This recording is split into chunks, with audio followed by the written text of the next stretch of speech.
જય જીનેન્દ્ર, આજનો क्लास આપણે શરૂ કરીએ। आज का क्लास शुरू करते हैं।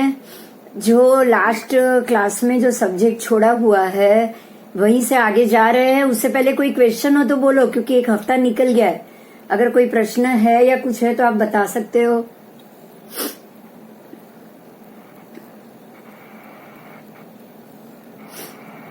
लास्ट क्लास में दुर्गुणों की बात चल रही थी कि कुछ दुर्गुण जो हमारे अंदर है, मतलब नहीं होने चाहिए, वो दुर्गुणों के कारण ही हमारा भव भ्रमण होता है। देखिए, ये कुछ बातें ना बहुत महत्व की, उसके ऊपर हमें भार देना ही पड़ेगा।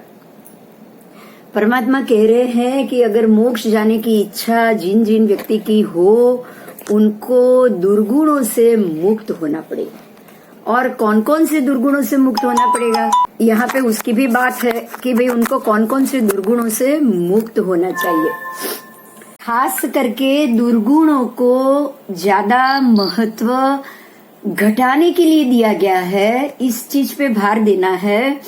क्योंकि जो दुर्गुण आत्मा से जुड़े हुए, हमारे स्वभाव से जुड़े हुए, या स्वभाव अगर हमारा दुर्गुण युक्त रहेगा तो बिल्कुल भी हमें मोक्ष नहीं मिलने वाला। देखो, मोक्ष ना मिलने के कारण में ये दुर्गुण सबसे बड़ा मुद्दा है। आप समझ रहे हो? हम लोग क्या समझते पता है? सद्गुण बढ़ा दो, पुण्य बढ़ा दो, बस। आप समझ रहे हो बात को? हम ये चाहेंगे कि हमारा धर्म ज्यादा करे, पुण्य ज्यादा करे, अच्छा काम ज्यादा करे, तो अपने आप माइनस होता जाएगा, बाकी सारा माइनस होता जाएगा। हम लोग ऐसा ही सोचते हैं कि नहीं सोचते? बताओ। और यही हो रहा है, हो भी यही रहा है कि भाई सद्गुण सद्गुण सद्गुण, अच्छा काम करो, दान करो, धर्म करो, पढ़ो, दानशील, तप, भाव, ये 4 धर्म रख लिया। दान भी बहुत पैसे का कर लिया, लेकिन ये करने के साथ साथ जो दुर्गुण आत्मा के आपके जो 10 संज्ञा के अंदर पड़े हुए हैं, उन दुर्गुणों को बिल्कुल भी हटाने की कोशिश नहीं की। बात ये होगी कि सद्गुण बढ़ाते बढ़ाते पुण्य बढ़ जाएगा। पुण्य बढ़ाते बढ़ाते अच्छे कुल में बड़ा पैसा मिलना या मनुष्य भव मिलना, ये सब भी हो जाएगा। जैसे आज आप देख रहे हो दाऊद इब्राहिम और ये जो उसामा बिन लादेन, बहुत बड़ी बड़ी अपनी अपनी पलटन लेकर बैठे हुए हैं। नहीं बैठे थे क्या? सद्दाम हुसैन, 500 कमरे का महल था उसका, और हर एक बाथरूम में सोने के नल था। हर एक बाथरूम में, शावर में, जहां भी देखो सोना, कहीं भी लगा है सोना। और 500 कमरों का उसका महल, मतलब ये भी आज के समय में आप समझ सकते हो। पुण्य तो बहुत लिखा कराया है। दान धर्म कर्म भी उसने ये जन्म में भी बहुत किया है, ऐसा नहीं, ये जन्म में भी बहुत किया। अब जैसे दाऊद की बात करेंगे, दान धर्म तो वो भी बहुत कर रहा है। अपने अपने लोगों को तो हाथ में रख रहा है। किसी को कोई तकलीफ हो, अपने लोगों को तो नहीं होने देगा। तभी तो दुबई में रहते हुए भी कोई उसको नहीं पकड़ सकता है। इंडिया में भी आता है, आके चला जाता है, कहीं भी आके चला जाएगा, उसको कोई नहीं पकड़ पाएगा। पूरी पाकिस्तान, उसकी टीम उसके हाथ में। क्यों? क्योंकि पैसे बहुत खर्च कर लेता है, दान बहुत कर लेता है, पुण्य बहुत कमाया है पिछले जन्म में। उसने पुण्य कमाया है। देखिए, एक बात पे ध्यान दीजिएगा, उसने पुण्य कमाया है, लेकिन सद्गुण के साथ साथ दुर्गुण भी उसने अपने अंदर रखे हैं, छोड़े नहीं। दान, शील, तप, भाव, ये आपके सद्गुण हो गए। और सद्गुण से पुण्य तो बहुत बढ़ेगा, लेकिन उसके साथ जुआ खेलना, स्त्रियों का विक्रय करना, लोगों को मार तक देना, साथ में सद्गुण भी रख रहे हो, दुर्गुण भी रख रहे हो। अगर कोई प्रश्न है तो जरूर पूछना। ये बहुत समझने वाला मुद्दा है, बहुत ही समझने वाला मुद्दा है। हम सद्गुण युक्त तो हो सकते हैं, लेकिन दुर्गुण मुक्त नहीं हो सकते। उसके लिए हमें बहुत मेहनत करनी पड़ेगी। अगर मेरी बात समझ में आ रही है तो ठीक है, नहीं समझ में आ रही है तो प्रश्न करो। सद्गुण करना इजी है, दुर्गुण मुक्त होना बहुत ही हार्ड। आप सद्गुण का आचरण कर सकते हो, सत्य बोलना पॉसिबल है, झूठ नहीं बोलना। सत्य बोलने का मतलब ये नहीं कि झूठ नहीं बोलना। हमेशा सत्य बोलना, लेकिन किसी को तकलीफ ना हो ऐसा सत्य नहीं बोल पाना, कब मौन रहना कब बोलना, ये बहुत मुश्किल है। सत्य बोलने वाला ये कहेगा कि मैंने नियम लिया है कि सत्य बोलना ही बोलना है, तो कोई भी आके पूछेगा, एक शिकारी आके पूछेगा भाई ये हरण किधर गया, तो आपने तो नियम लिया है सत्य तो बोलना है, तो बता दो कि यहां गया है। समझ में आ रही है मेरी बात? सद्गुण को तो हम अपना लेंगे, लेकिन सद्गुण हमारे दुर्गुण बन रहे हो या उससे दुर्गुण का में इजाफा हो रहा है, तो उसको रोकना हमारी ताकत नहीं है। आप देखिए, एक बात समझिएगा, अच्छे बुरे काम करने वाली व्यक्ति के साथ नहीं रहना चाहिए, ये सद्गुण है। बुरे काम करने वाली व्यक्ति के साथ नहीं रहना चाहिए, हमेशा अच्छी व्यक्तियों की ही सौगात करनी चाहिए, ये सद्गुण है, ये सद्गुण है, ये सद्गुण है। लेकिन ऐसे सद्गुण करते करते आपका अपना ही अगर दुर्गुण के रास्ते में जा रहा है, अगर चोरी चकारी करके आपके घर में रह रहा है, आपको पता है, फिर भी क्या आप पुलिस को इत्तला कर सकते हो? नहीं कर सकते। मतलब ये हो गया, आपने उसके एक दुर्गुण को ढाका। आपको ये पता होगा, देखियो मैं एग्जाम्पल ही दूंगी, सुनील दत्त और संजय दत्त, सबको पता है। सुनील दत्त बिल्कुल स्ट्रेट फॉरवर्ड है, वो लीडर है, कांग्रेस के लीडर भी बने थे, बिल्कुल स्ट्रेट फॉरवर्ड थे, उनको कोई ऐसा आड़ा टेढ़ा धंधा उनको पसंद नहीं था। लेकिन अपने बेटे की सारी गलतियों को छिपाया तो उसका क्या परिणाम आया, आप समझ सकते हो? आप समझ सकते हो? क्योंकि वो अपनी गलती को छिपाते रहे और वो दाऊद उसके ही गाड़ी में सामान, राइफल वाइफल सब भेजता रहा, उसके बेटे की ही गाड़ी में। यहां एक ही बात आ रही है, अच्छे बनना पॉसिबल है, अच्छे बनना इजी है, लेकिन अगर कोई बुराई पे है, आपके साथ वाला बुराई पे, आपका अपना बुराई पे है, तो उसको उजागर करना, उसको लोगों के सामने बताना बहुत मुश्किल है। समझ रहे हो? और आप उसको ढक रहे हो तो आप दुर्गुण युक्त हो। अगर आप उसको ढक रहे हो तो आप 100% दुर्गुण युक्त हो। ऐसे ही एक बार आप बुराई का धंधा नहीं करोगे, बुराई का काम नहीं करोगे, लेकिन आप जो काम और बिजनेस कर रहे हो उसमें कोई ऐसी व्यक्ति जो किसी जानवर तक का वध कर रहा है, जैसे कि मुसलमान कौम है, बहुत कौम है, आपका पैसा या आप जो कंपनी के शेयर ले रहे हो, बेच रहे हो, उसमें ऐसी, जैसे हम बोलते हैं ना, स्लॉटर, कत्ल खाना, बहुत सारी कंपनियों ने अपना अपना कत्ल खाना खोल रखा है। बहुत सारी कंपनियों ने खोल के रखा है। बहुत सारी कंपनियां उसमें पैसा लगाती है और हम तो कंपनी का शेयर बेचेंगे, लेंगे, उसका पैसा घर लाएंगे, हमको ये नहीं मालूम, हमको उससे लेना देना भी नहीं कि वो धंधा क्या करते। स्टील और आयरन कंपनी, आपको ये पता है, टाटा स्टील, टाटा आयरन, अब उसका कहाँ पे कोई स्लॉटर चल रहा हो या कहाँ ये चल रहा हो हम जानते हैं क्या? हमें ये नहीं पता, हमें तो यही पता है ये कंपनी अच्छा रिटर्न दे रही है तो ये कंपनी में जरूर इन्वेस्ट करो, सोचते हैं ना। अरे यहाँ तक कि महात्मा जो डोनर आता है, जो पैसा लेके आता है, जैसे कि आपको पता होगा ये माणिक चंद, आप देखो माणिक चंद का बोर्ड आपको पालीताना के जो भी द्वार नए नए बने ना, हर जगह लगा हुआ मिल रहा है। और माणिक चंद कैसे माणिक चंद गुटखा बना रहा है वो तो पूरी दुनिया जानती है। और गुटखा का धंधा ही पहले तो कैंसर लाने वाला है, धंधा ही बेकार। और इनके डोनर से आप देखो कितने मंदिरों में, कितनी जगह पे वो तो करोड़ों कमा रहा है और वो डोनेशन कर रहा है। अब उसकी स्थिति देखोगे तो वो सद्गुण भी कर रहा है और अपने दुर्गुणों से भी भरा हुआ है कि नहीं है? 100% आप सोच के बताओ। चल, मैं तो ये समझ रही, मैं ये जरूर समझ रही, बैलेंस કરી दिए છે, एक साइड पाप करवाना, बीजा साइड नहीं, मतलब ये हो गया कि इनको अगले जन्म में मनुष्य भाव जरूर मिलेगा, पैसा भी बहुत मिलेगा, क्योंकि पुण्य ये कमा रहे, ये बैलेंस कर रहे, ये पुण्य कमा रहे, तो ये तो जरूर मिलेगा, वो जरूर मिलेगा। लेकिन वापस दुर्गुण भी तो बढ़ जाएगा, जैसे हमने लास्ट क्लास में चंड कौशिक की बात की थी, तो जो साधु महात्मा अपने 3 भव में 4-4 गुना, मतलब चौगुना क्रोध बढ़ाते गए। पहले जन्म में उनके हाथ में ओघा था, दूसरे जन्म में कुलाड़ी आ गई, और किसी का सर कट सकता है, उनका खुद का ही सर कट गया, और तीसरे जन्म में तो दूर से ही फुटकार मार रहे और दूर से ही सबको मार रहे। तो जो मारने की प्रक्रिया थी, क्रोध की प्रक्रिया थी, वो 4-4 गुनी बढ़ती गई या नहीं?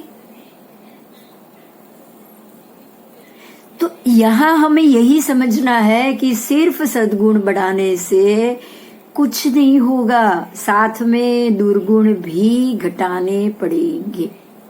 मोक्ष ऐसे नहीं जाया जाता। आगे आपको सद्गुण के मामले में भी बताया, लेकिन सद्गुण के साथ वही मेरा सद्गुण किसी बड़े दुर्गुण का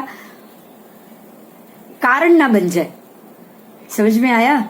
ये कोई बड़ा दुर्गुण मेरे हाथ में ना आ जाए, उसके लिए सजाग रहना बहुत जरूरी है। एक बार अगर ये माणिकचंद गुटखा की कंपनी एक बार अगर ये बड़ा बड़ा डोनेशन ना दे चलेगा, लेकिन हजारों लोग जो मर रहे हैं उसके गुटखा खाके, उसको अगर वो बंद करे ना, तो इससे बढ़िया कुछ नहीं। आपको ये पता होगा, पुण्य श्रावक का ही सामायिक भगवान ने कहा था कि उससे उत्कृष्ट और कोई सामायिक नहीं,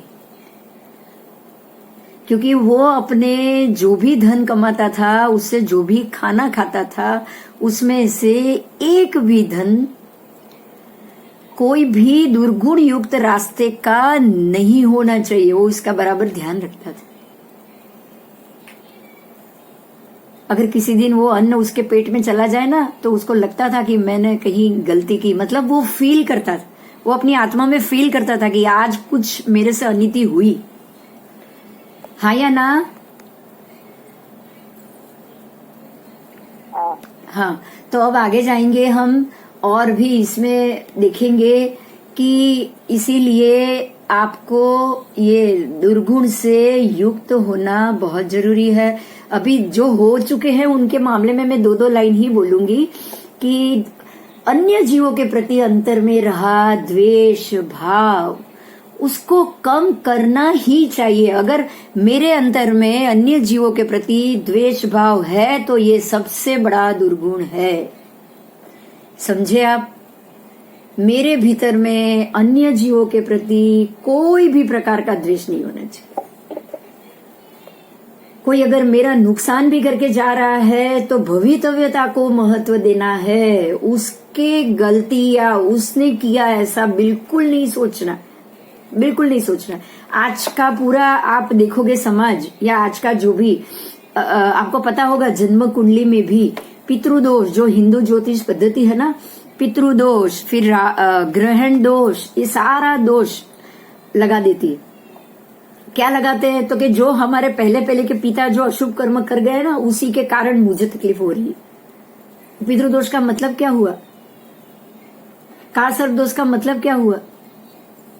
ये स्थान में राहु, ये स्थान में राहु, तो आपकी अगली पिछली पीढ़ी, जो दादा जो परदादा जो अशुभ कर्म करके गए हैं, वो आपकी पीढ़ी भुगत रही है। समझ रहे हो बात को? आपका मुद्दा ही गलत हो रहा है, क्योंकि जो दुर्गुण किया होगा आपके 2 पीढ़ी पहले, जो व्यक्ति ने दुर्गुण किया है, अशुभ काम किए हैं, वही वो पीढ़ी में जन्म लेके जाएगी अशुभ फल भोगने के लिए। तो आप ही होंगे वो? हो नहीं सकता है क्या?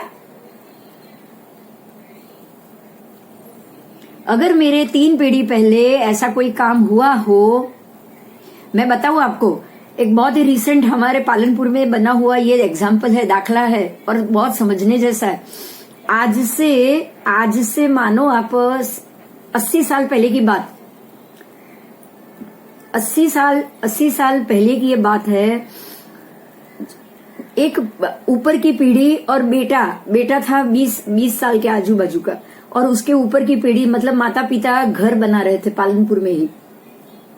उनका घर का खुदाई का काम चल रहा था, तो खोदते खोदते वो एरिया है जरा डायरा ऐसा करके, आपको पता होगा, जो पालनपुर है ना जानते हैं उनको मालूम होगा कि डायरा ऐसा एरिया है कि वहां लगभग लगभग हर एक घर के नीचे खोदने से मूर्ति और प्रतिमा जी मिले ही मिले, लगभग लगभग।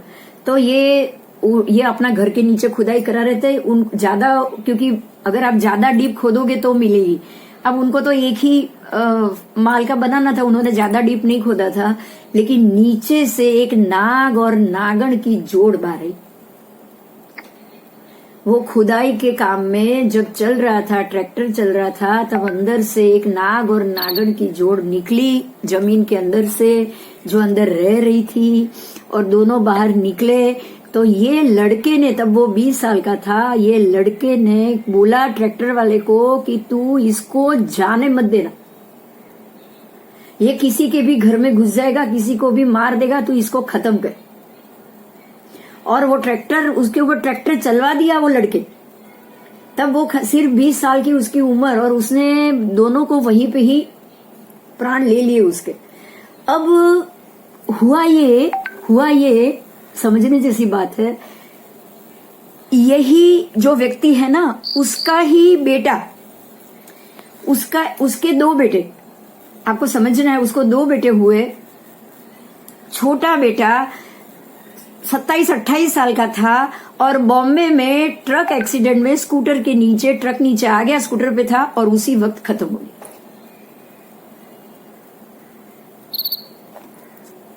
ये 30 साल के अंदर बनी हुई घटना। उसने जब ये कराया ना, बराबर उसके 30 साल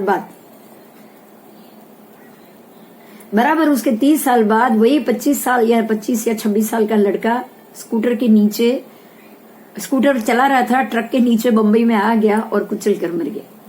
वही काम उसने किया था ट्रक चलवा के। हुआ ये कि ये घटना से उसकी वाइफ बिल्कुल पैरालिटिक हो गई और बिल्कुल व्हीलचेयर में आ गई। तो ये इंसान ने कितने साल तक पता है, लगभग 50 साल तक, क्योंकि वो भाई खुद 75 एज तक जिए, और उसकी बीवी तो उसके बाद भी जी, लेकिन जिंदा थे। लेकिन हुआ ये कि एक बेटा ऐसे मर गया, और दूसरा बेटा 50 साल की उम्र में, 50 भी नहीं 45 होंगे, हार्ट अटैक आया और वो भी खत्म। उसके पीढ़ी में उसके खुद के दोनों बच्चे उसकी हाजिरी में खत्म। और ये खुद इंसान इतना मतलब बौखला गया, पता नहीं क्या हुआ उसको। तो ये होने के बाद भी कुछ साल तक तो वो रहा, क्योंकि वाइफ पैरालिटिक थी और व्हीलचेयर में थी, इसलिए उसको संभालना तो उसके बड़ी जिम्मेदारी थी। लेकिन वो फिर भी वो अपना दिमाग, उसको कहाँ चला, क्या चला, कुछ नहीं मालूम। बॉम्बे में 3री या 4थी मंजिल से नीचे कूद के वो खुद भी मर गया, बीवी को ऐसे ही छोड़ के। अब आप ये सोचो कि जो कृत्य उसने कराया, वो कृत्य के कारण उसके बाद 20 साल की उम्र थी, 75 साल या 70 या 75 तक वो जिया। आने वाले 50 साल में पूरा कुटुंब वुटुंब सब उसका खत्म हो गया, सब खत्म हो। समझ रहे हो आप? तब उसकी उम्र 20 साल की थी। देखो यहां समझना है, जो नागनागन की जोड़ को जो उसने ट्रैक्टर से कुचलवाया, वही बेटा बनके उसके घर में आया होगा। अगर बेटा इस हालत में मर रहा है, तो आप पिछले जन्म के कर्मों को देखोगे या अपने कर्म को देखोगे? मेरी बात समझ में आ रही है? अगर आपने ही किसी नाग नागन के जोड़े को कुचलवा दिया है, और आप ये कह रहे हो कि मेरा बेटा मर गया, वो मेरे पूर्व के किए हुए का फल है, वो तो पॉसिबल नहीं है ना। आपकी आगे की पीढ़ी में यही हाल होगा, और कुछ हो सकता है क्या? नहीं हो सकता। यहां पे हमको समझना है कि जो कर्म हम करेंगे, वो उसका भुगतान आने वाली हमारे घर की पीढ़ी के लोग ही भोगेंगे, और उसका फल हमको ही प्राप्त, क्योंकि हमने किया तो हमको ही मिलेगा, वो इंसान वही सोचेगा कि मैंने किसी का बेटे को कुछ नहीं किया तो मेरा बेटा क्यों चला गया। समझ रहे हो आप ये सोचोगे, आप ये नहीं सोचोगे कि मेरे कारण किसी जीव का ट्रैक्टर के नीचे आके अगर मरा है तो मेरे घर में ऐसी चीज हुई तो उसमें कोई सरप्राइज नहीं है। मुझे तो नहीं लग रहा है सरप्राइज, आपको लग रहा है? એને જાણી જોઈને માર્યો હતો। हाँ, उन्होंने तो जानबूझ के ही इसको जिंदा नहीं छोड़ना है। बस किसी के भी घर में जाएंगे, मार डालेंगे, जहरीले हो सकते, कुछ भी हो सकते। अगर कोई दूसरा हो ना तो उसको जाने देगा, छोड़ दो, जहां जाना है उसको भेज दो। खड्डे में से निकले है ना, जमीन के खड्डे में से निकले, वो नीचे वो बोलते हैं ना हम, क्या पाया बनाने के लिए खोदा था उसने जमीन नीचे, जो भी 10 फुट 15 फुट 20 फुट खोदा होगा वहीं से निकला। तो आपको उसको कहीं भी जाके वो कोई किसी को भी सपेरे के बुला के भी उसको कहीं जंगल में छुड़वा सकते हो, मारने की जरूरत नहीं थी।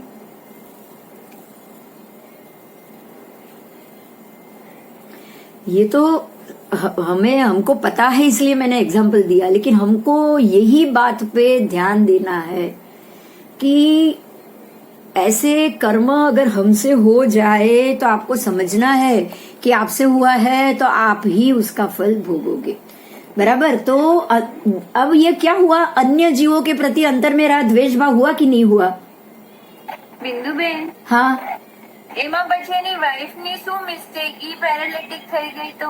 वो भी होगा। अगर पिछले जन्म का कोई ना कोई फल होगा। उसकी शादी भी बाद में ही हुई है, कोई ना कोई पिछले जन्म का फल होगा। तब तो उसकी वाइफ थी नहीं, उसकी 20-22 साल की उम्र थी, कोई शादी तो उसकी हुई नहीं थी। लेकिन वाइफ भी पिछले वही बच्चों के साथ का कर्म भी तो भुगत रही है। हर एक चीज ऐसे ही जोड़ी जाती है, मतलब कर्म ऐसे ही चुकाना पड़ता है। आपको अपने कर्मों को इसी प्रकार से चुकाना पड़ता है। बहुत सारी बातें हैं ऐसी।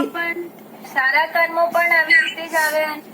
सारा कर्म भी आ रहे हैं, तभी तो आपने जो भी दान पुण्य किया है तो वो दान पुण्य के हिसाब से आपने किसी को पैसे दिया है तो आपके पास पैसा बहुत आएगा। क्योंकि ये जन्म में, मान लो कि ये जन्म में आज अगर ये माणिकचंद धारीवाली है, ये जन्म में उन्होंने कम से कम 100 करोड़ का दान किया होगा ना, मान लो अगले जन्म में 4 गुना करेंगे, 400 करोड़ का करेंगे। इसको ये जो अभी आपने उदाहरण दिया, हाँ, ऐसा नहीं हो सकता कि वो जो सर्पनी का जोड़ा था, हाँ, उनके पूर्व गर्भ के कर्म ऐसे थे कि उनको और इनका कोई आपस में वैर द्वेष था। और देखिए एक बात समझनी है, जो कर्म का सिद्धांत अभी तक चल रहा है, हमारे हर एक कर्म पूर्व के काल का आएगा ना, तो वो तो 1/4 भी नहीं होगा। देखिए हर एक कर्म, जैसे क्रोध 4 गुना बढ़ के आगे जाता है। अगर ऐसे हम माने कि इनका पूर्व के जन्म की व्यक्तियों के साथ लेना देना होगा, इसीलिए ये सब आ रहा है, तो 4 गुना क्रोध करना और उस पर काबू करना तो पुरुषार्थ का कोई महत्व ही नहीं रहेगा। आप समझ रहे हैं? चंड कौशिक के भव में जब वो गुरु भगवान थे, तब वो ओघा की दांडी लेकर ही मारने के लिए दौड़े थे, बराबर, कि मैं अभी इसको रुक, तेरे को भी अभी मैं पीटता हूँ। ओघो की दांडी लेकर गए और वो मर गए। तब वो उसी ध्यान में मर गए। तब उन्होंने ये नहीं किया प्रायश्चित कि मेरी गलती थी, मैंने उसको मारने के लिए जाना ही नहीं था। वो तो आर्त ध्यान में मर गए कि अरे मैं इसके पीछे भागा, इसके कारण मैं मर रहा हूं। यही बात है जो उनको 4 गुने गुस्से में लेकर आई। अगर आप आर्द्र ध्यान और रौद्र ध्यान में मरोगे तो वो 4 गुना बढ़ जाएगा, और अगर शुक्ल ध्यान और धर्म ध्यान में मरोगे तो वो भी 4 गुना बढ़ जाएगा। देखिए अब यहाँ समझना क्या है पता है, चंड कौशिक ने ये जन्म में तो कितने जानवरों को मार दिया। आप समझ रहे, ये जन्म में तो बहुत जानवरों को मार दिया। अब उनका वो क्या सामने नहीं आएंगे क्या? हाँ, तो अब वो सामने क्यों नहीं आएंगे? देखिए एक बात को समझना, वो क्यों नहीं आएंगे, क्योंकि उसने मरने से पहले प्रायश्चित किया, उपवास किया, आमरण उपवास किया। आज एक सर्प योनि में हो, सर्प योनि में भगवान, देखिए मैं अभी ये बात अभी पूरी बताती हूँ आपको। जब चंड कौशिक को बुझ बुझ भगवान ने कहा, चंड कौशिक की दृष्टि में भगवान की दृष्टि गई, उसको जाति स्मरण ज्ञान हुआ।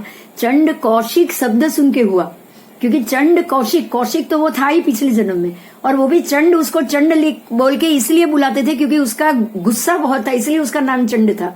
तो बुझ बुझ मतलब तू शांत हो, तू चंड है, तू कौशिक चंड था, अभी तो तू शांत हो जा।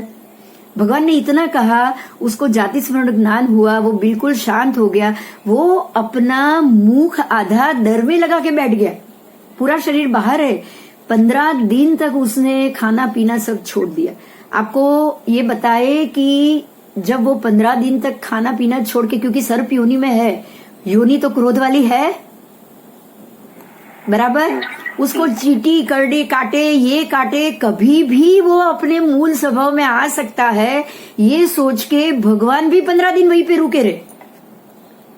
भगवान वहां 15 दिन इसीलिए रुके रहे कि सर्प अभी अनशन ले रहा है, उसने अनशन ले लिया है। जब तक ये जिंदा रहेगा, अगर कोई गांव वाले को मालूम पड़ गया मैं जैसे जिंदा बाहर निकलूंगा, गांव वाले वापस आ जाएंगे यहाँ, और जैसे ही वो आएंगे वो देखेंगे कि ये सर्प तो बिल्कुल ये हो गया, तो लोग उसकी पूजा वूजा शुरू कर लेंगे, उसको छेड़ना शुरू कर लेंगे, और ये सर्प है, कभी उसका गुस्सा आ गया तो जब तक तो वो भगवान तो केवल ही होता है, तो इन्हें तो खतरा तब केवली तो कहाँ है, थे दक्षा, तब केवली नहीं थे, अच्छा ओके, तब कहाँ केवली, उनको उपसर्ग हुआ है। हाँ, बरोबर बरोबर बरोबर, हाँ, मनोप्रयोग ज्ञान है खाली, बस हाँ, केवली नहीं है।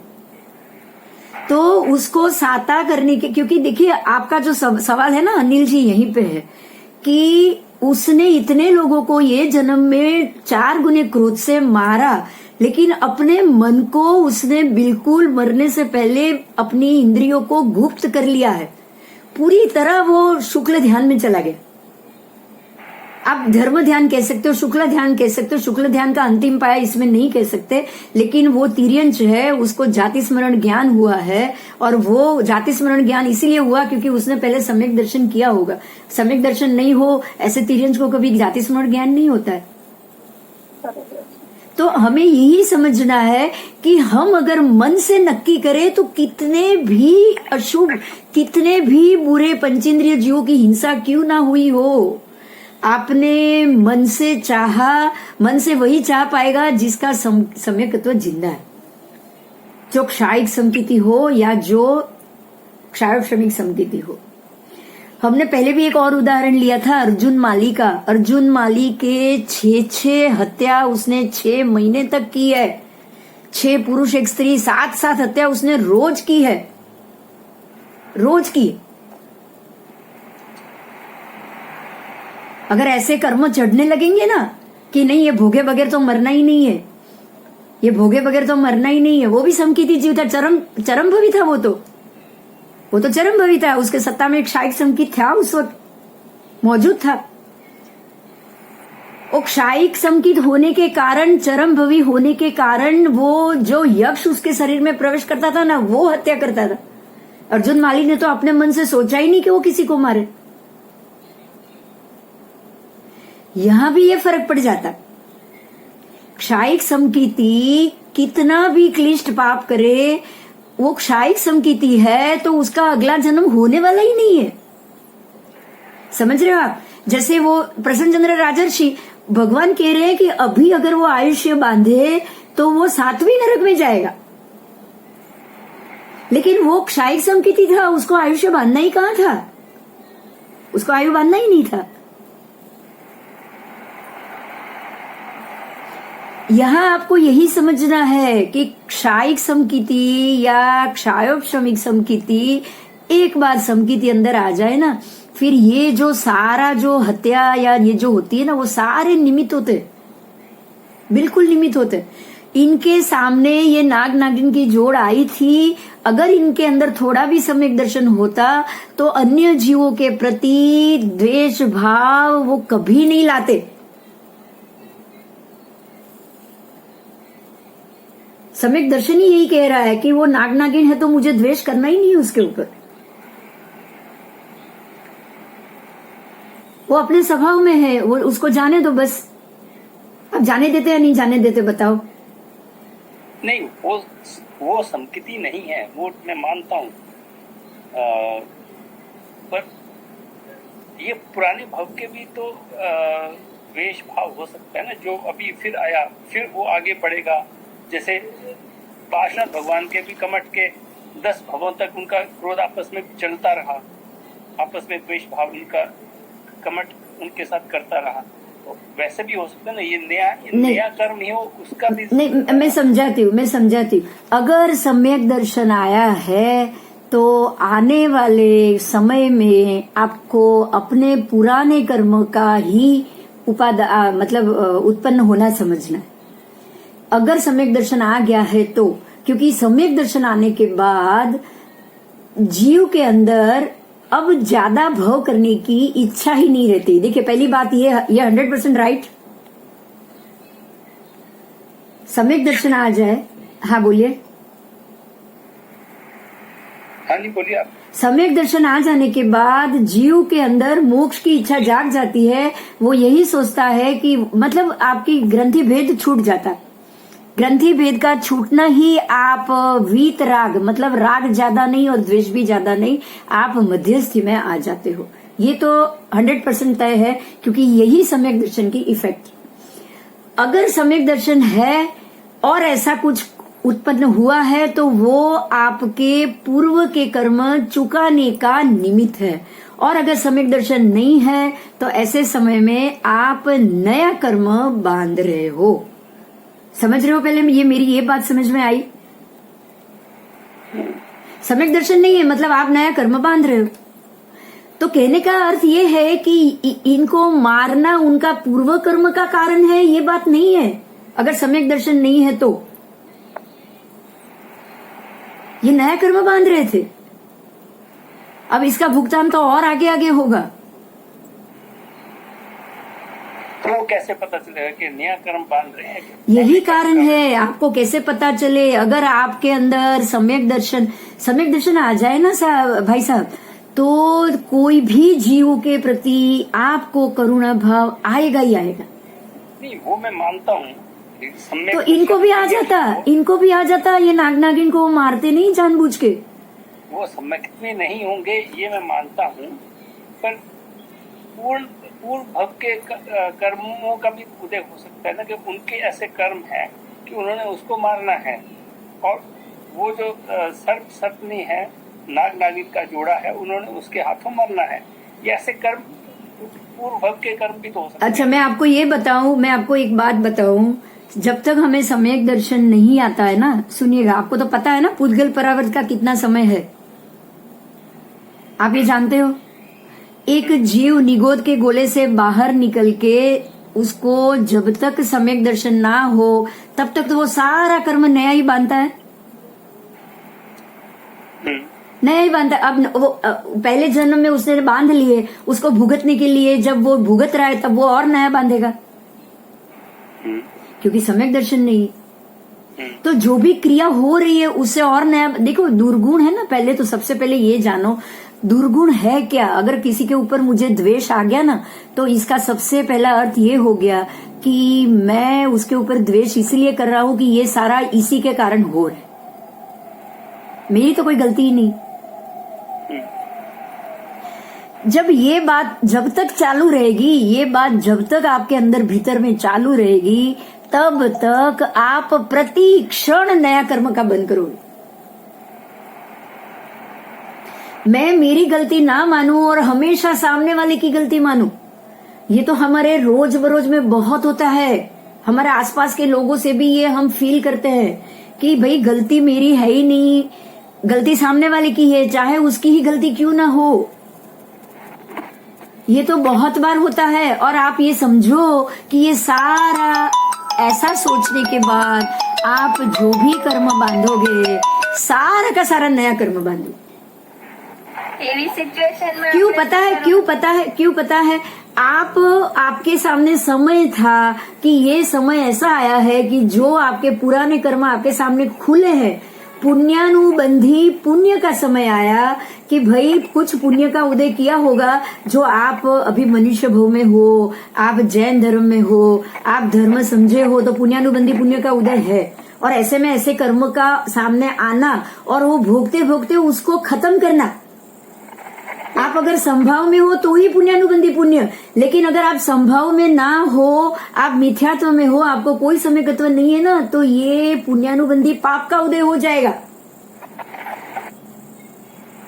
क्योंकि आप सामने वाले को भी खत्म कर रहे हो और अपने ऊपर भी नए नए कर्म चढ़ा रहे हो। समझ रहे हो? ठीक। पूर्व की कारण भी अगर वो सामने आया होगा, देखिए आप कमठ और धर्म परमात्मा की बात करें, जितनी बार कमठ सामने आए हैं वो पूर्व के कारण और लड़ता गया, क्योंकि हर बार सोचता गया कि ये यही गलत है, मैं तो बिल्कुल सही हूं, हर बार वही करता गया। पार्श्वनाथ भगवान के पूर्व के भव की उसकी पत्नी को ही उसने उठा के वो चला गया, लेकिन फिर भी उसको गलती नहीं लगी। वो भाई बना, उससे पहले माँ बना, खुद माँ है और पार्श्वनाथ भगवान का जीव बेटा है, तब माँ बन के भी उसने अपने बेटे को मार दिया था, तब भी उसको अपनी गलती नहीं लगी थी। कहने का अर्थ यह है कि हर एक जन्म में जो व्यक्ति समकिति नहीं है ना, वो अपने आने वाले हर एक जन्म में नए नए कर्म का बंध करता ही रहता है, क्योंकि हाँ, उसका ये पुण्यानुबंधी पाप का उदय है। जैसे ये आप मानोगे, जैसे कि ये सद्दाम हुसैन हो या दाऊद हो या कोई भी हो, क्योंकि इन्होंने बहुत सारी हत्याएं करवाई और हत्या करवा के वो खुश हुए, वो राजा बन के घूमे। एक चक्रवर्ती की बात करो ना, वो धर्म नहीं समझे, वो जो चक्रवर्ती, सुभूम चक्रवर्ती और दूसरे दो ब्रह्मदत्त चक्री और सुभूम चक्री, ये दोनों समकिति नहीं थे, तो वो तो 7वीं नरकी में गए। क्यों? क्योंकि उन्होंने तो हर एक चीज को अपना धर्म समझा। नहीं, ये तो मेरा कर्तव्य है और मैं ये जरूर करूंगा। आपका कर्तव्य है कि नहीं? बोलो। ये जो हाँ, सम्यक दर्शन આવ્યું એટલે પેલા 69 કોડાકોડીમાં પેલા આમાં જતા રહ્યા અને પછી છે ને અનંતા તો બંધાય જ નહીં ને કર્મ. અનંતાનું ઉદય તો એ લોકોને હોય ત્યારે જ તો નારકીમાં જાય ને, 7મી નારકીમાં ચક્રવર્તી મરીને. સમ્યક દર્શન આવ્યા પછી, सम्यक दर्शन आव्या પછી भी 7મી नरकी में तो जाए ना। આપણે હમણાં तो भणी गए, अब हम लोग अभी तो पढ़ गए सब। ऐसा नहीं नॉर्मल समकिति हो जाओ तो 7वीं नरकी में जा सकते हो। ये नॉर्मल पहला सम्यकत्व की बात है, वो तो आके चला जाएगा। पहले सम्यकत्व तो आके तुरंत चला जाएगा। भगवान भी गए कि नहीं? महावीर स्वामी देखो, उनको पहले भव में, नैसार के भव में सम्यकत्व आया, तीसरे भव में चला गया, और 7वीं नरकी में तो गए ही 16वें भव में। 16वां भाव करने के बाद वो सीधे 7वीं नरकी में गए वासुदेव बन के। उसके बाद वो सिंह बन के वापस 5वीं नरकी में गए। तो एक बार सम्यकत्व आया हुआ जीव भी नारकी में तो जा ही सकता है ना, अगर वो समकित चला जाए तो। એટલે એના એવા કર્મનો ઉદય હોય એટલે એને આ કામ કરી લીધું। अरे उनको नारकी में जाना, कर्म करना ही बाकी होगा ना। हाँ, तो वो जाएंगे ही जाएंगे, उनका सम्यकत्व आके जाएगा ही जाएगा। काम થઈ જ જાય એમ।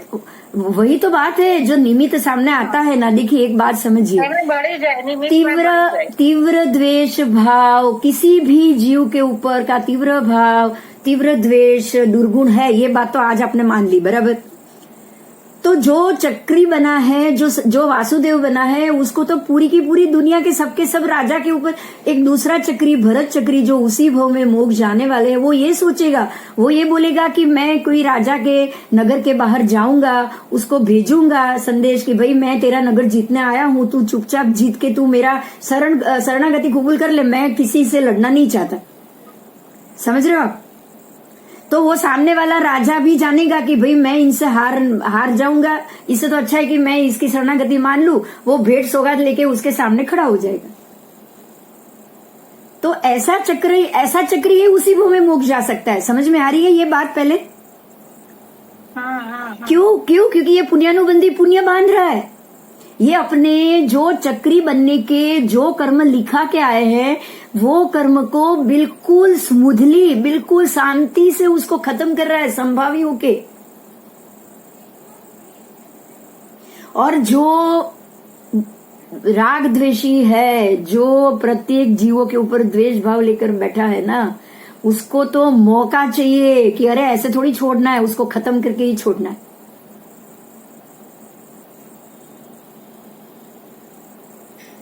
इसको कैसे जिंदा छोड़ सकते? आपको पता होगा कुछ गुंडे ऐसे होते हैं कि अगर कोई देख लेना उसको, अगर वो पकड़ा जाए ये डर से कोई देख लेना तो उसको तुरंत मार दो। उसको कोई देख ले चोरी करते हो ये करते तो क्या वो सबको मारते नहीं? अगर कोई देख ले तो उसको जिंदा नहीं छोड़ते। छोड़ते या नहीं छोड़ते बताओ पहले। मारीज ना थे गोती गोती ने। ये कौन हुआ? ये कौन हुआ? वही हुआ कि जिसको सामने वाली हर व्यक्ति दोषी लगती है, हर व्यक्ति के ऊपर उसको द्वेष है। इसको तो जिंदा छोड़ूंगा ही नहीं, इसने मेरे को देख लिया ना, बस इसको मैं मार डालूंगा। तो यहाँ पे है, यही दुर्गुण ही हमें बांध देता है।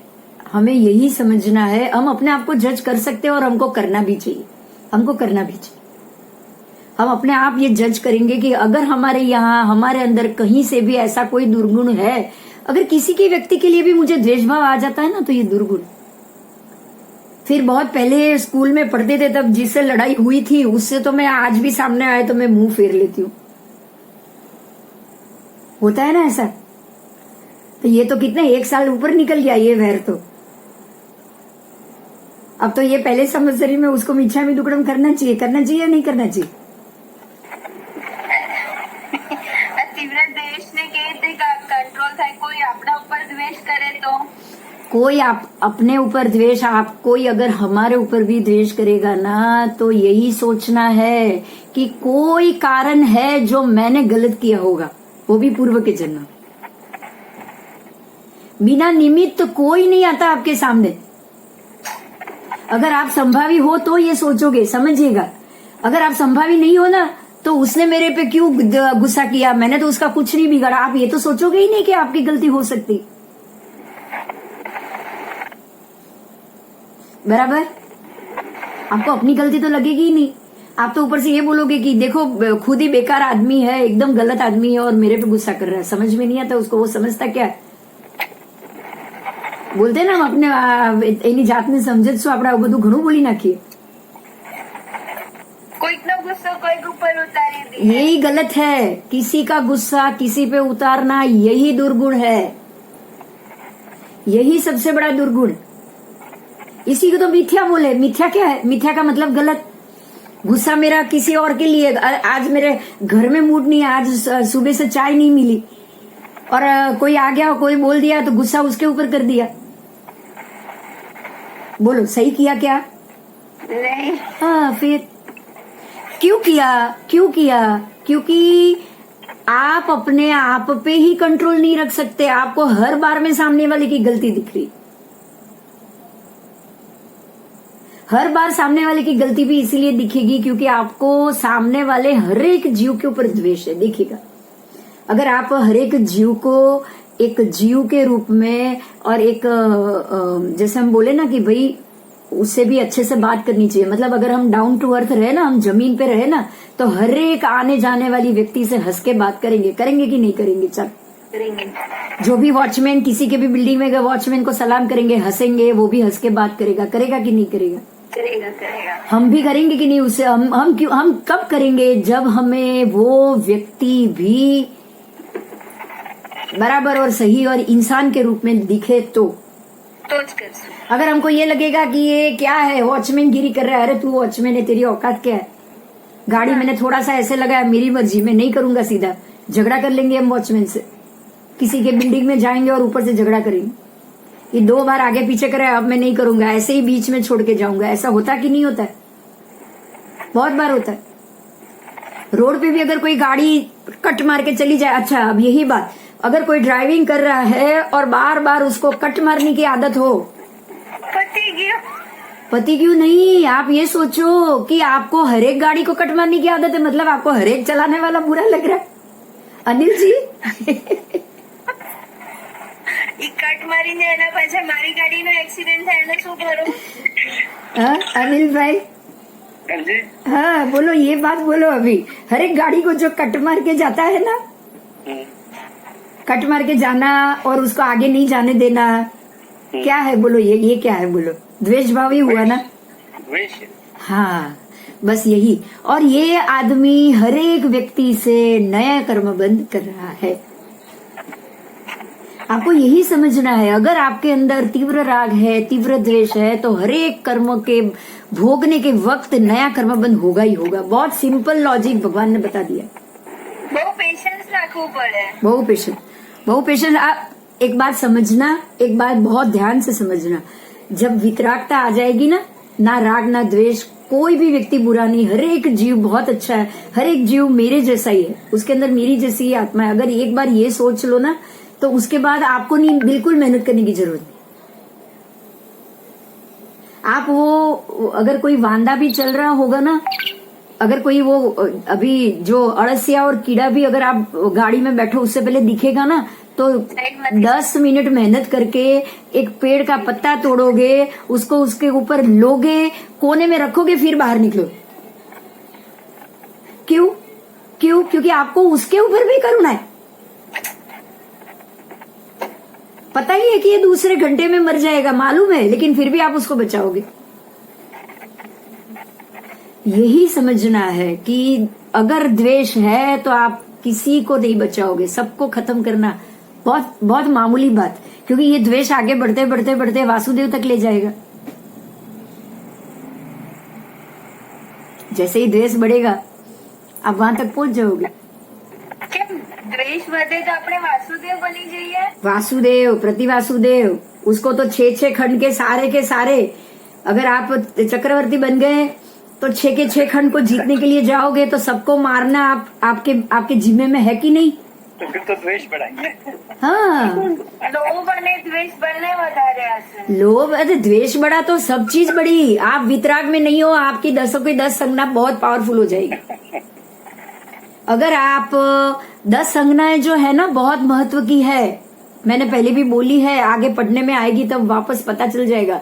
ये 10 संज्ञा जितनी भी पावरफुल ज्यादा है, जिसकी भी समझ लो, वो ही वासुदेव, प्रति वासुदेव, चक्रवर्ती, ये 63 सलाह का पुरुष में जाएगा। तीर्थंकर भी वही बन सकता है।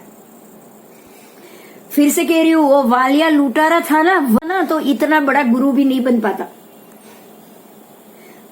भगवान महावीर भी वासुदेव बने, फिर मतलब सब बन गए थे। 7वीं नारकी में भी गए, सिंह भी बने, सब बने वो, क्योंकि ताकत थी अंदर, और वही ताकत उनको तीर्थंकर भी बनाने पे ले गई। शक्ति महत्व की होती है बस। अगर वही शक्ति आप वितरागता में चली गई, शक्ति तो आपकी आत्मा में है ही, पावर तो है ही। अगर आप यही शक्ति वितरागता में चली गई तो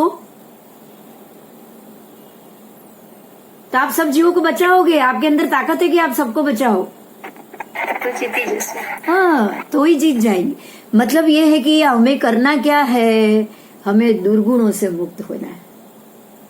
अगर दुर्गुण से मुक्त नहीं हो पाए ना, तो कितने भी सद्गुण कर लो, पुण्य बढ़ाएगा, अगले भव में पैसा, धन, संपत्ति, स्थिति, राजा, रजवाड़ा सब दे देगा, सब दे देगा। लेकिन अगर दुर्गुण तो साथ में ही रहेंगे, हमेशा रहेंगे, वो भी 4 गुना बढ़ेंगे, उनके दुर्गुण भी 4 गुना बढ़ेंगे। सद्गुण बढ़ेंगे तो दुर्गुण भी तो बढ़ेंगे, हर चीज 4 गुना होती है। हमें दुर्गुण से मुक्त बनने की जो प्रेरणा करे, ऐसे ही गुरु को के प्रवचन अवश्य सुने। ये हमारा दूसरा था। एक बात है कि जो जैसा है वैसा ही बनने का उपदेश देगा। अगर मेरे घर में कोई लीडर है जो मतलब चोर का लीडर है, और घर में ही काम ही चोरी की टोली का हो रहा हो, और मेरे घर का जो मुखिया है वही चोर हो, तो वो अपने बच्चों को चोरी का ही सलाह देगा कि नहीं देगा? था ना, वो रोहिणी चोर था ना, रोहिणी चोर, उसके पिता भी चोर, उसने बराबर चोर बेटे चोर को बराबर सिखाया था कि समसरण के पास से गुजरे तो वो महात्मा की जो बैठे हैं समसरण में, उसकी एक भी बात नहीं सुनना। उसने अपने बेटे को यही सिखाया था। इसीलिए उसका ही प्रवचन सुने, उसका ही सत्संग करे। जो जीवन के महत्वपूर्ण कार्यों में आपको सही मार्गदर्शन देता हो, जो बिल्कुल वितराग वाला मार्गदर्शन दे। कोई ये ना बोले कि अरे भाई तेरा तेरा तेरा भाई है, तेरा पैसा तेरे पे केस किया है तो तू भी डबल केस ठोक दे, तू फॉर्जरी का केस ठोक दे, चाहे झूठा है तू और केस, तू और नाटक कर, अपने घर बुला, अपनी पत्नी को बोल नाटक करे और केस ठोक दे। ये क्या सही सलाह है? नहीं। ठीक है, इसीलिए देखिए एक बात समझिएगा, मैं बोल देती हूँ, मानना ना मानना आपकी मर्जी, लेकिन मैं एक बहुत महत्व की बात बोल रही हूँ, ध्यान से सुनिएगा। जब हम मुपत्ति पड़ीलेहन करते हैं प्रतिक्रमण में, सुबह शाम कितनी बार आती है? बहुत बार आती, अभी गिनने की जरूरत नहीं, लेकिन 3-4 बार तो आती ही आती। 2 बार गुरु वंदना में आती है, सामायिक लेने में आती है, सामायिक पारने में आती है, 4 बार तो कंपलसरी, बराबर। और उस बुट्ठी संयम के वक्त भी आएगी, मिच्छा में दुक्कड़म के वक्त भी आएगी, बहुत आएगी। हर बार आप एक शब्द बोलोगे, मुपत्ति पड़ीलेहन के 50 बोले, उसमें सुगुरु, सुधर्म, सुदेव, आदरू, कुगुरु, कुग धर्म, कुदेव, परिहरू। अब यहाँ ध्यान दीजिएगा, यही बात महात्माओं को भी बोलनी है। ध्यान से सुनो, ये महात्माओं को भी यही बोलना है। हमारे दीक्षा लिए हुए महात्माओं को सुदेव, सुगुरु, सुधर्म, आदरू ये रोज क्यों बोलना है? बोलो। उन्होंने तो दीक्षा ले ली जैन धर्म में, उनके गुरु भी तो जैन धर्म के पालन करने वाले हैं। फिर सुदेव, आदरू, कु गुरु, परिहरू, कु गुरु, सुगुरु, आदरू ये क्यों बोलना है? और वो भी हमारे से भी ज्यादा 25 बार बोलना है। जितनी बार पानी पिया, जितनी बार खाना किया, जितनी बार इरियावई बोलेंगे उनको ये बोलना है। मुपत्ति पड़ीलेहन आती है उनकी, बार बार आती। पात्रा पड़ीलेहन, वस्त्र पड़ीलेहन, हर बार मुपत्ति आती। क्यों?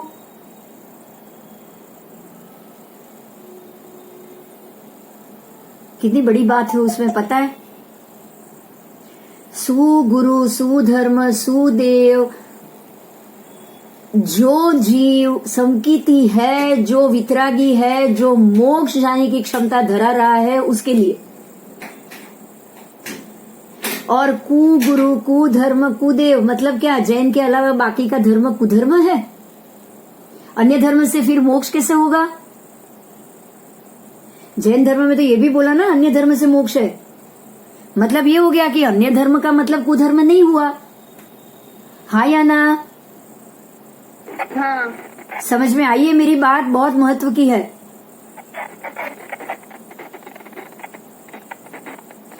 अगर अन्य धर्म को आपको कुधर्म नहीं मानना है तो ये किसके लिए बोल रहे हो?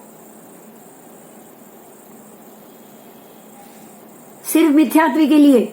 हाँ या ना? हाँ। जो मिथ्या सलाह दे, जो मिथ्या आचरण कराए, उसके लिए ही ना। ये तो उनके समुदाय के गुरु में भी ये बात हो सकती है। इसका अर्थ ये हो गया, तो महात्मा को क्यों बोलना है? चलो, यही तो बात है। महात्मा को भी ये बोलना है, क्योंकि पूरे दिन के आचरण में अगर उन्होंने सोच लिया हो कहीं भी कि ये तो बहुत कष्ट वाला धर्म है, अगर मैंने ये नहीं लिया होता तो अच्छा होता। अगर कोई दीक्षा लेने आए, उसको बोल दिया कि भाई यहाँ तो लोचवत बहुत पीड़ा है, तू मत आ इधर, तेरा काम नहीं है, ये क्या हुआ?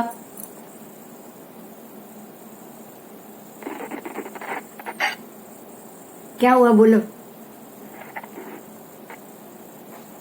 मिथ्यात्व हुआ? मिथ्यात्व हुआ, ये मिथ्यात्व हुआ। आप धर्म समझे नहीं हो, पीड़ा को क्यों करनी है वो पता ही नहीं है, दीक्षा ले लिए। तो ये जो है सुगुरु, सुधर्म, ये जो सारी बातें हैं ना, सुगुरु, सुधर्म, सुदेव, ये हमें यही बात बताती है कि जो व्यक्ति, देखो यहाँ वही बात आई, जो व्यक्ति आपको सम्यक दृष्टि में पकड़ के रखे, आपको द्वेष में जाने ही ना दे। भाई छोड़, क्या गुस्सा करना है, होगा कुछ, अपना कर्म का हिसाब चुकता कर, खत्म कर बात। अच्छा भाई, दो भाई में झगड़ा हुआ है, एक भाई बोला नहीं मैं ये सारा चीज ये दबा के बैठ गया, माँ लास्ट में माँ की मृत्यु हो गई तो ये सारा माँ के पास था, वो सारे जेवर उसके पास, और उसने मम्मी से सही वही करा लिया, जमीन वमीन अपने नाम कर ली। ऐसे भी होता है दो भाइयों में, आपके पास है तो भी आप कोर्ट केस और झगड़ा करोगे। ऐसे में अगर ये सोच लिया कि भाई वैसे भी मेरे साथ कौन सा आने वाला है, ये सारा मैं बच्चों के लिए तो छोड़ के जा रहा हूँ, जाने दे, उसके लिए कौन झगड़ा करे, उसके नसीब में होगा वो ले गया। आप इतना समझ सकते हो, सोच सकते हो क्या?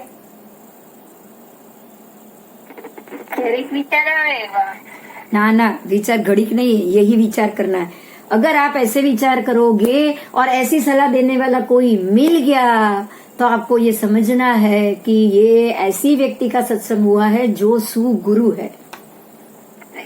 ठीक है, तो सुगुरु, सुदेव, सुधर्म को आपको इस प्रकार से समझना है। तीजा कारण था, तीसरा कि सर्वज्ञ की बात थी, भगवान की बात थी कि जो व्यक्ति जो हमारे अंदर जो मतलब हमारे अंदर जो भी राग द्वेष सब भरे हुए है ना, वो जिसके अंदर नहीं है वो सर्वज्ञ है, वो वितराग अवस्था में है, वो सर्वज्ञ है। तो उनकी बातों को ही हमें ज्यादा मानना चाहिए, उनके दर्शन, उनके वंदन। अभी भगवान नहीं है तो उसकी मूर्ति को मानो। जो आपको जो दो चीज है ना आपके अंदर, आपको ये पता होगा, पदस्थ, पिंडस्थ, रूपस्थ, रूपाती, ये चार प्रकार की ध्यान की अवस्था जानते हो। अर्यंत पद के 24 भगवंत के नाम, वो पद आराधना है, पदस्थ। फिर पिंडस्थ, 24 भगवान के लांछन के सहित की प्रतिमा जी। ये पार्श्वनाथ भगवान का लांछन है तो वो पिंड हो गया, उनका शरीर। फिर रूपस्थ, रूपस्थ का मतलब साक्षात भगवान। अगर ऐसे भगवान विचर रहे हो तो, जब पार्श्वनाथ विचर रहे थे, जब महावीर स्वामी विचर रहे थे, तब की बात, तब तो रूपस्थ भी थे। और रूपातीत, अभी सब रूपातीत, अभी कोई परमात्मा नहीं विचर है, तो ये अभी कौन सा ध्यान आएगा? रूपातीत। समझ में आया? ये चार पदस्थ, पिंडस्थ, रूपस्थ, रूपातीत समझ में आया?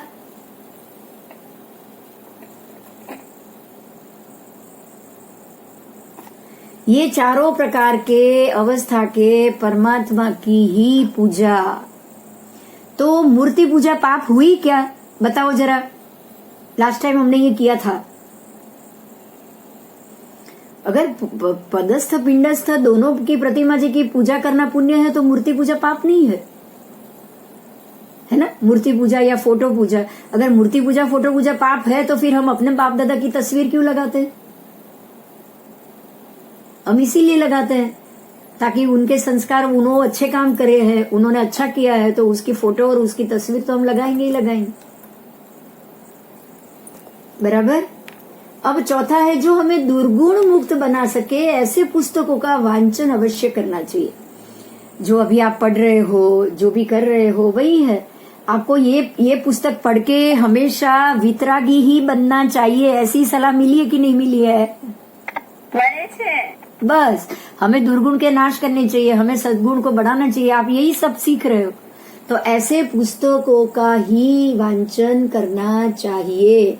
ऐसे नहीं कि जो हम समझते हैं ना, जैसे कि डिटेक्टिव स्टोरी है ना, मर्डर मिस्ट्री फिर वैर का बदला वैर, है ना, ऐसी बहुत ही वैर ना बड़ा बड़ा, ऐसी बहुत सारी पुस्तकें थी कि भाई बदला तो लेना ही चाहिए, अन्याय के खिलाफ खड़ा होना ही चाहिए। ऐसे बोलते हैं ना, अन्याय हुआ है तो लड़ाई तो करनी ही पड़ेगी। नहीं, ऐसे पुस्तकों का अन्याय हुआ है तो कुछ होगा कारण भाई। आज अगर पांडवों को सीधा देखिए, सीधा हिसाब है, पांडवों को दुर्योधन ने सुई की नोक जितनी भी जमीन नहीं दी। क्यों नहीं दी बताओ? चलो, क्यों नहीं दी? પૂર્વ ભાવનું જ હતું ને? पूर्व भावनु હતું कि आ भावनु હતું? बताओ कौन से भाव का? ये भाव का ही कर्म है। बताओ ना, जैसे मैंने अभी आपको ये उदाहरण दिया ना, ऐसा ही इसमें उदाहरण है, इसी भाव का कर्म है। क्यों नहीं दिया? ને ગુસ્સો આવેલો ને દ્રૌપદી ઉપર. नहीं नहीं, ये कारण नहीं है। बोलो, पांडवों को जुए में हारने के बाद बोला कि भाई तू दे दे, वापस दे दे, तो उसने मना कर दिया। क्यों मना कर दिया? એને એના પપ્પાનો રિવેન્જ લેવાનો હતો એટલા માટે। ऐसा कुछ नहीं है। दुर्योधन हमेशा अपने ही हिसाब से उसने सोचा है, बिल्कुल स्वार्थी ही बना है वो पहले से। उसने ये कहा कि जब मेरे सामने अपने कपड़े भी हार चुके हैं, अपनी पत्नी भी हार चुके हैं, पत्नी हारे बाद में उसने द्रौपदी को बोला ना कि तू आ और मेरी जंगा पर बैठ। उससे पहले तो नहीं बोला था ना? नहीं। समझ रहे हो आप? बराबर। अब अगर वो पत्नी हार ही चुका है, अब पत्नी दुर्योधन की अपनी संपत्ति हो गई, पर उसको जो करना है करे। हाँ या ना? वो हारने से पहले पांडवों को सोचना चाहिए ना कि वो किसको दाव पे लगा रहे। दुर्योधन अगर ये सोच रहा है कि नहीं ये मेरी प्रॉपर्टी है, उसका मैं चाहे कपड़ा उतारू, मैं कुछ भी करूं, अब ये मेरी प्रॉपर्टी, क्योंकि अब वो दासी बन गई। समझ रहे हो आप? द्रौपदी अभी दासी बनी है, अभी रानी नहीं है वो। अच्छा, दूसरा वो जुए में हार चुके थे, सबकी सब चीज। अपने भाइयों को भी हार चुका है युधिष्ठिर, अपनी पत्नी को भी हार चुका है, अपना राज्य भी हार चुका है। अब मैं क्यों उसको कुछ भी दूं? तो जुए खेलने से पहले युधिष्ठिर को सोचना चाहिए या दुर्योधन को सोचना चाहिए? युधिष्ठिर को सोचना चाहिए। समझ में आ रहा है? दुर्योधन ने गलत किया, क्यों किया? युधिष्ठिर ने किया, इसीलिए किया। अगर युधिष्ठिर गलत नहीं करते तो दुर्योधन करता? ये जुआ नहीं रमत तो आ बधी होती नहीं, होता ही नहीं। तो जुआ खेलने का दुर्गुण ही तो भारी पड़ा युधिष्ठिर को। समझ में आ रही है बात को? हर एक व्यक्ति के पॉइंट ऑफ व्यू से देखना चाहिए हमें कि वो ऐसा क्यों कर रहा है।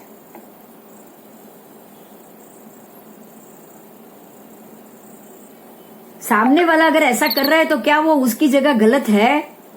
दुर्योधन उसकी जगह गलत है, क्योंकि ये हारे ही है, पांचों पांडव हारे ही है। उनको कर्मों का भुगतान था, और भुगतान होने के कारण ही उस समय बिल्कुल मति भ्रम हो गए।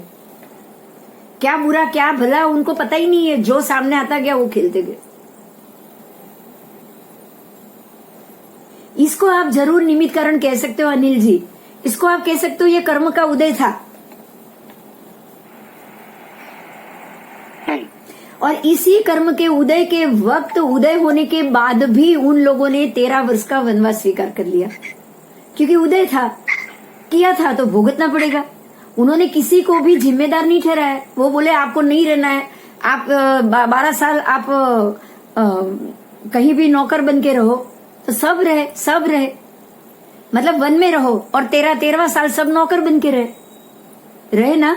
तो ये जो सारा 13 साल का जो उनका प्रोसेस है ना, वो सारा उन्होंने कर्म, निमित्त कर्म को सामने आता गया और वो खत्म करते गए, आता गया और खत्म करते गए। अगर वो 13 साल के लिए वन में नहीं निकलते ना, तो ये सारे जो बाहर के लोगों का चुकाना था वो कैसे चुका पाते? बोलो, वो नहीं चुका पाते। सभी द्रोणाचार्य को, सबको मारते मारते अर्जुन रोया है।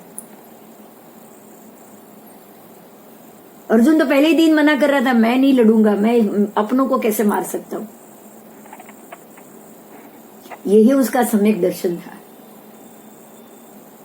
लेकिन कैसे, जैसे भरत राजा का होता है ना, भरत राजा भी चरम भवी थे। उन्होंने, आप देखो, बाहुबली सामने आया तो उनको मुक्का मारने के लिए उन्होंने हाथ तो उठाया ही ना, अपना ही छोटा भाई है फिर भी, क्योंकि वो निमित्त के हिसाब से जा रहे हैं कि भाई ये मेरा कर्तव्य है, मेरे पास कोई रास्ता नहीं, ये जो भी कर रहा हूं मैं अपने लिए नहीं कर रहा हूं। अर्जुन को भी कृष्ण ने ये समझाया कि तू अन्याय तो आज तेरे साथ हुआ, कल दूसरों के साथ होगा। हस्तिनापुर ऐसे लोगों के हाथ में है जो दुराचारी, तो तुझे उसके लिए भी उससे लड़ना पड़ेगा, बराबर। तो ये निमित्त कारण के लिए लड़े, और निमित्त कारण के लिए दुखी होके लड़े कि मैं नहीं चाहता हूं, मैं नहीं चाहता हूं, मैं नहीं चाहता हूं, लेकिन मुझे उसको मारना पड़ेगा। क्यों? क्योंकि अंतिम भाव था।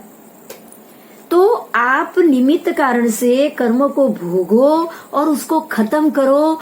इसी प्रकार से करोगे कि आप संभव में हो। इतने सबको मारने के बावजूद अर्जुन उसी भव में मोक्ष, सोचो तो सही। બરાબર છે। आश्चर्य नहीं है ये बात? આશ્ચર્ય છે ને, આટલી બધી હિંસા કરે, આટલું મોટું યુદ્ધ થાય અને પછી મોક્ષમાં જાય। उसी भव में मोक्ष। वो चाहता तो छोड़ देता ना, मुझे नहीं चाहिए राज्य। हम लोग तो अब बाद में दीक्षा ली, उसी वक्त ले लेते पांचों भाई। આટલા વર્ષ વનમાં રહ્યા તો ડાયરેક્ટ જતા રહેતા। हाँ, बाद में दीक्षा ही ली ना पांचों ने।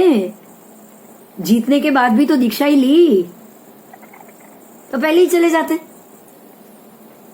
लेकिन कुछ निमित्त कार्य जो आपको ये जन्म में चुकाने हैं, जो लोगों से हिसाब करना है, वो समय आता है। उस समय ये बिल्कुल हम बोलते हैं ना, जैसे कि कर्म सामने आया और उसको ये काम करना पड़ा, बिना चाहे करना पड़ा। उनका मन इसमें बिल्कुल नहीं होता। ये मन से इन्वॉल्व नहीं होते। मन से वो दुखी होते ऊपर से कि मैं किसी को भी मारना नहीं चाहता, लेकिन उसको लड़ाई करनी पड़ती। समझ में आया? अगर आप किसी को मारना ना चाहो और आपको लड़ाई करनी पड़े, सीधी सी बात, ये सीधी सी बात है कि आप अपने कर्म चुका रहे हो। आपको सम्यक दर्शन हो चुका है।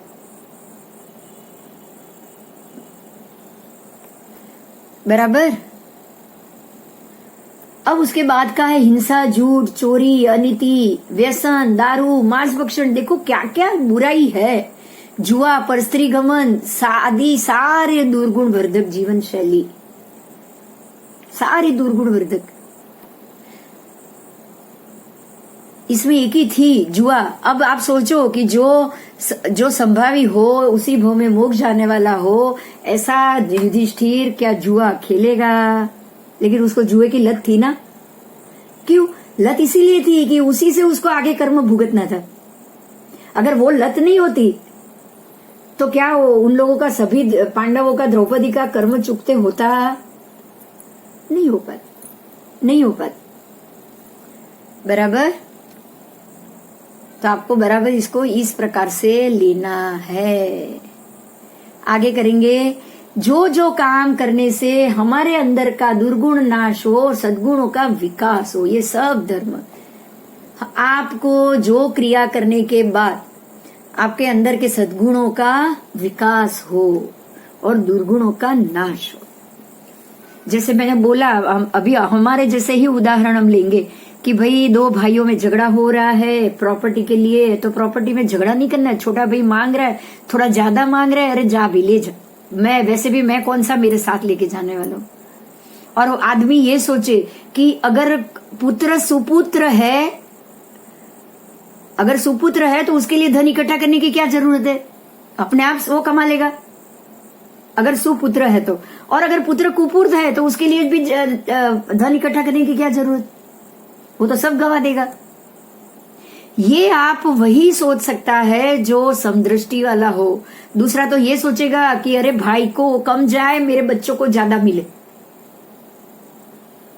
और वही यही तो कारण है कि मेरा नुकसान ना हो, मेरा नुकसान कम हो, मेरे बच्चों को आगे प्रॉपर्टी मिले। आप कोर्ट में झगड़ा कर लोगे भाई से। दो भाई झगड़ते क्यों है? यही बात से तो झगड़ते हैं ना कि सारी प्रॉपर्टी मुझे मिले तो मैं, मेरे बच्चों को शांति हो जाए, है ना।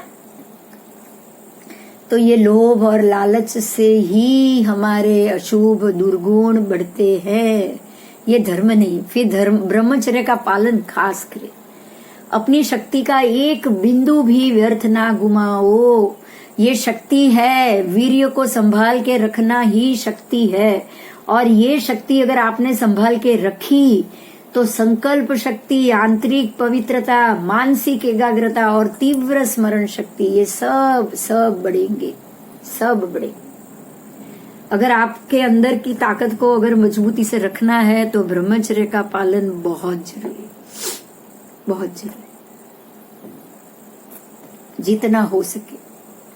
आगे जाएंगे। 7वां हो गया। अभी 8वें में, अंतर में रहे मानवता के नाम के गुण को जीवंत रखने तन मन धन से दूसरों को सहायक बनना। देखिए मानवता का गुण यहाँ समझना है। आजकल की ह्यूमैनिटी को हम नहीं मानेंगे। आजकल की ह्यूमैनिटी बहुत खराब। आजकल की ह्यूमैनिटी यही है कि भाई इंसान बनो और इंसान को मदद कर दो, लेकिन बाकी के प्राणी मरने दो, है ना? बाकी के प्राणी मरने दो। अगर कोई ऐसी व्यक्ति हो, ड्राइवर हो या कोई और हो, और वो मुसलमान है, उसको 2-3 परिवार का संभाल बड़ा करना है, तो भाई मुसलमान है तो ईद वो त्योहार वोहार आ रहा है, ये आ रहा है, उसको पैसे चाहिए तो दो, थोड़ा ज्यादा दो। वो क्या करेगा वो पैसे से? क्या आपके पैसे से मानवता का संरक्षण हो सकता है? अगर उसको दिया है तो, है ना? ब्याज पे देते हैं, जैसे मारवाड़ी ब्याज पे लोन दे देते हैं। किसको देते हैं? किसी को भी दे देते, कोई भी आए दे देते। जेवर रख के जा, यही चाहिए हमें और कुछ नहीं। बैंक वाले भी क्या करते? क्या करते? कोई कत्ल खाना बना रहा है, बैंक से लोन लेके बना रहा है, और बैंक में पैसे किसके पड़े? आपके। तो ये चढ़ेगा किसके ऊपर? आपके ऊपर। तो ऐसे इनडायरेक्ट भी हम सबके भागी बन जाते हैं, हमको पता ही नहीं है, हमें ये मालूम ही नहीं। इसीलिए तो महात्मा 1 रुपया नहीं रखते। रुपया रखे तो पाप लगे ना उसके लिए। આપણે કેવી રીતે છૂટવાનું? બધી જગ્યાએ alert રહેવાનું। हाँ, पुण्य श्रावक का सामायिक समझना पड़ेगा। पुण्य श्रावक का सामायिक समझना पड़ेगा उसके लिए। यही बात है कि ये जन्म में अगर आप पुण्यात्मा हो, आप सभी जीव का रक्षण कर रहे हो, आपको कोई भूखा रहना या कोई तकलीफ नहीं होगी। समझ रहे हो? लेकिन आपने अगर जीव हत्या की, सबको मारा, तो आपको सारे प्रकार के रोग हो सकते हैं। आपके शरीर में सब हो सकता है, नुकसान भी हो सकता है, सब हो सकता है, सब हो सकता है। એનો અર્થ है कि अपनी સાથે કંઈક अपने साथ कुछ खराब हुआ तो भी पॉजिटिव लेना, अपने साथ खराब हुआ उसका भी पॉजिटिव लो, अपने साथ अच्छा हुआ है उसका खास पॉजिटिव लो कि अब अच्छा हुआ है तो आगे भी अच्छा ही होना चाहिए। आपको अगर कोई 25-50 लाख रुपया की अगर वारसा मिल रहा है तो वो पैसा ऐसे ही इन्वेस्ट करो ताकि कितने साधर्मिक का घर चले। आप अगर वो पैसे बैंक में रख रहे हो, उसका जो ब्याज आ रहा है वो ले रहे हो ना, तो चाहे बैंक वाला कितना भी पाप करे, लेकिन आपने वो पैसे रखे हुए वो पाप में जितने भागीदार हुए ना, उससे ज्यादा उसके जो ब्याज आ रहा है उससे कितने साधर्मिक का घर चल रहा है, उसका पुण्य आपको मिलेगा। मिलेगा ना? मिलेगा। अगर ब्याज तो बैंक वाला ही देगा, ब्याज तो कोई और तो दे नहीं सकता, और ब्याज तो चाहिए ही। मूल को खत्म करो तो कुछ दिन में खत्म हो जाएगा। बराबर? तो ऐसे करो काम, आप ऐसे करो ताकि वो जो भी चीज है हो रही है उसका उपयोग ठीक से हो। बाद में सब बाद में। ठीक है, तो आगे जाएंगे। ये लीजा गरम कर दे। आगे आओ। जो समस्त दुर्गुण मुक्त बन गए हैं और जो बनने के लिए प्रयत्नशील है, ऐसे जीवात्माओं को जिसमें नमस्कार किया गया है, इस नौकार मंत्र का बार बार स्मरण करे। देखो बहुत अच्छी और बढ़िया बात बताई है, बहुत अच्छी और बढ़िया बात। नौकार मंत्र का बार बार स्मरण क्यों बोला है? क्योंकि नौकार मंत्र का अगर बार बार स्मरण आप कर रहे हो तो आप उनका स्मरण कर रहे हो जिन्होंने अपने सारे दुर्गुणों को मिटा दिया। जैसे मैंने आपको बताया कि हम ऐसी व्यक्ति को, हमें अपने माता पिता की फोटो रखेंगे। अगर आप चोर के लीडर के घर में जन्मे हो और चोर के लीडर की रोज फोटो देखेंगे तो उनकी की हुई चोरी पे आपको फक्र होगा और आप खुद भी अच्छे चोर बनना चाहोगे या नहीं चाहोगे? और अगर उल्टा हो रहा है, आपके माता पिता बहुत अच्छे से दीक्षा लेके उन्होंने अपने अंतिम समय को अच्छी तरह से महात्मा बन के निकाला है और आप उनकी फोटो ले रहे हो, तो अब आपके दिमाग में क्या सोच आएगी? पॉजिटिव आएगी। आप भी वही सोचोगे कि मुझे भी वितरागी बनना है। तो यही बात है, नौकार में पहले अरिहंत परमात्मा जो समस्त जीवों को करुणा देने वाले, दूसरे सिद्ध भगवंत जो सिद्ध भगवंत है वो भी समस्त जीवों को, अभी भी सिद्ध भगवंत सिद्ध शिला में बैठ के सबके ऊपर करुणा कर, तीसरे आचार्य भगवंत जो सबको सही मार्ग बता रहे, सही पढ़ा रहे, उपाध्याय जी वो पढ़ा रहे, खुद पढ़ रहे पढ़ा रहे, और साधु जो सारे आचारों का पालन कर रहे हैं। आचारों का पालन भी तो जीवों की हत्या से बचना ही है। तो अगर इनको आप याद करोगे तो इनका ही गुण मिलेगा या कुछ और मिलेगा? इसीलिए नौकार मंत्र का ही स्मरण बार बार करना है। और इससे क्या फायदा होगा ये सोचो। आप नौकार मंत्र का स्मरण कर रहे हो, नौकार मंत्र को हजारों देवता उससे प्रतिष्ठित है, हजारों देवी देवता नौकार मंत्र की रक्षा करने वाले। आपने नौकार मंत्र का स्मरण किया तो हजारों देवी देवता आपकी सेवा में आ जाएंगे। हाँ, आपको पता है सुदर्शन सेठ की शूली सिंहासन कैसे बन गई? नहीं पता ना। सुदर्शन सेठ एक बहुत अच्छे सेठ थे और रानीवास में कुछ काम के लिए राजभवन में गए होंगे। रानी ने उसको देख लिया और रानी को उसके साथ भोग भोगने की इच्छा हुई और उन्होंने सुदर्शन सेठ को रानीवास में बुलाया और रानीवास में बुलाने के बाद ऐसी वैसी उन्होंने, रानी ने ऐसे वैसे थोड़े व्यवहार किया।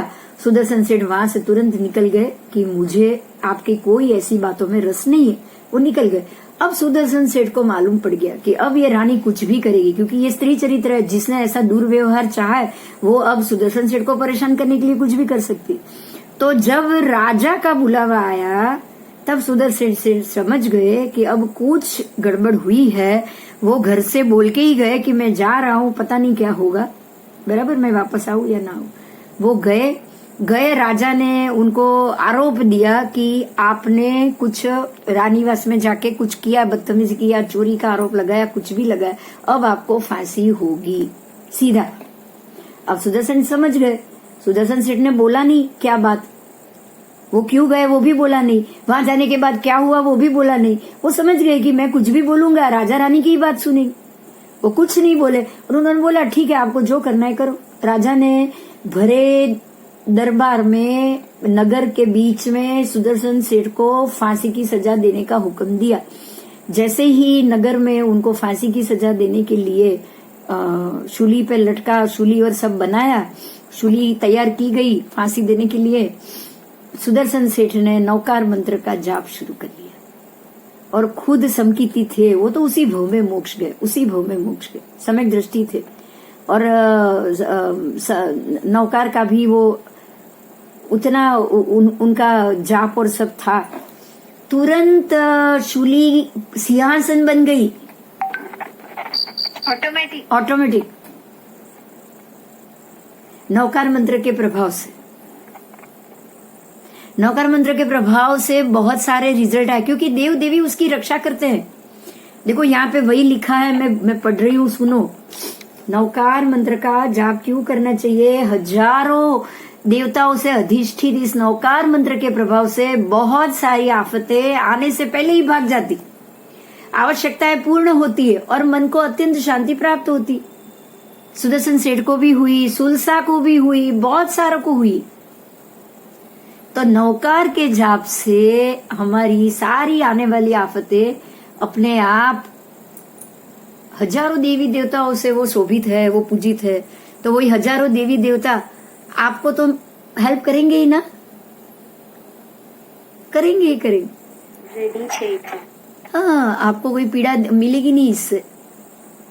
इसीलिए नौकार मंत्र का जाप करना है। अब आओ 5 इंद्रियों को पसंद आए ऐसी सामग्री, यश, कीर्ति, समृद्धि, शरीर की सुखशीलता, ये सारी बातें मोक्ष सुख और वर्तमान भौतिक सुख प्राप्त कराने में प्रबल प्रतिबंधक है।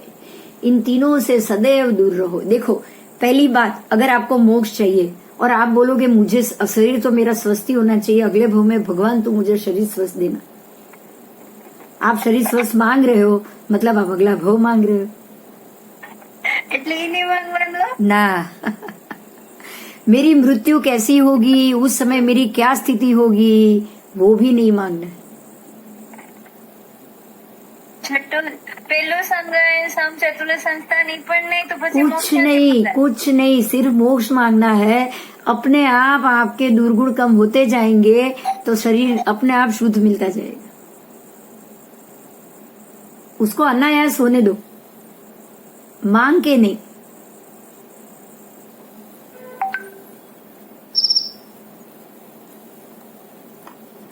जैसे अस्थिर जल को अगर स्थिर करना हो तो जो बर्तन में रहा है वो पहले उसको स्थिर करना पड़ता है। बोलो हाँ या ना।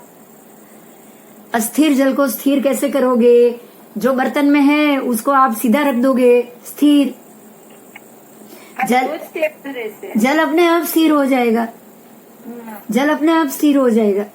तो आपको अब मांगने की जरूरत है? बताओ।